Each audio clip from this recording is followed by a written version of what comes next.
What's up guys, CJ here and welcome back to another all-new Star Trek Discovery recap and review, this time for Episode 7, Magic to Make the Sanest Man Go Mad. This episode sees the return of Rainn Wilson's character Harry Mudd after Lorca and Lieutenant Tyler left him to pretty much die on the Klingon prison ship. How exactly does he cross their paths again, and what revenge does he have planned? Let's jump into a quick recap. Our episode opens with Burnham falling into her new life and routine on the Discovery after a rocky first few weeks. As we understand, some time has passed since the previous episode. We learn Lieutenant Stamets is still piloting the spore drive himself, with interesting results for his personality. After a few weeks, it's time for some R&R and the crew throws a party. This is an excuse for Tilly to get wasted, and there's something of a crush growing between Tyler and Burnham before they're summoned to the bridge. The party's been interrupted by a sick, endangered space beast, which regulation states they have to transport to safety. But the beast was hiding a stowaway, Harry Mudd. Swearing revenge on Lorca, he talks about wanting to kill him as many times as possible, saying you'll see him earlier and detonating a bomb that destroys the Discovery.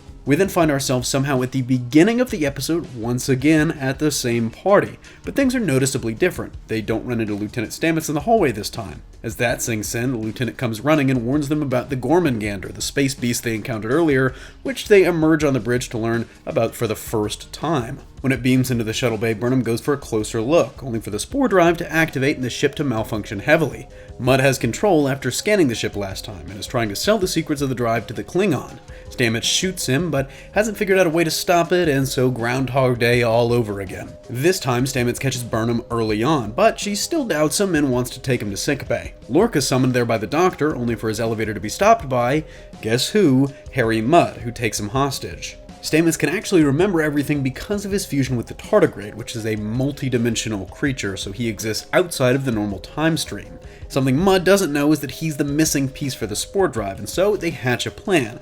Burnham tells him a secret she's never told anyone to make her believe in the next loop. Stamets catches her at the party and reveals that secret is that she's never been in love. This time, Burnham believes him, and so we've got the full 30-minute window to work with. But unfortunately, Burnham fails in recruiting Lieutenant Tyler because she's got that crush on him, and so we basically have to do this entire thing over again. But this time, Stamets gives her some romantic advice, and when we do it all over again, it succeeds, and Tyler believes her.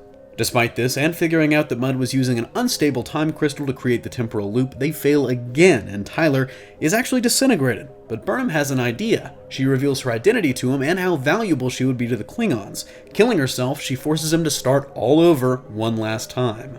When Mudd arrives on the bridge, Lorca and the officers are awaiting him. They claim that Stamets has shown them that Mudd will always win. Seeking a bargain, Lorca offers him Burnham, Stamets, and the ship in exchange for the lives of his crew, which Mudd doubts, but eventually accepts.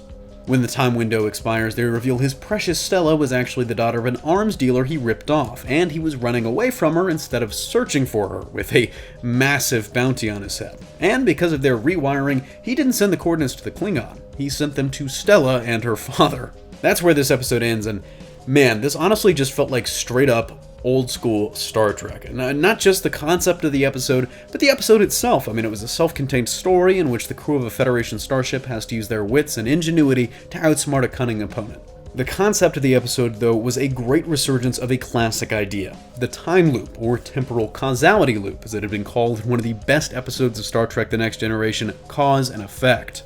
And while this one doesn't quite approach that level, it still is really well done, combining that classic trope with an equally classic villain in Harry Mudd to great effect. Speaking of Mudd, I'll be upfront. I didn't exactly love Rainn Wilson's performance in the first episode he appeared in, Choose Your Pain, but here, his vivacious turn on the character, which really is kind of his own thing and nowhere near Roger Carmel's take, it basically is almost chewing scenery. It just fit much better with the tone of this episode. The relationship stuff was a little heavy-handed, but it wasn't mishandled. I mean, it ultimately more or less worked in the context of the plot, which was honestly my biggest fear when we kind of saw things going that way early on in the episode.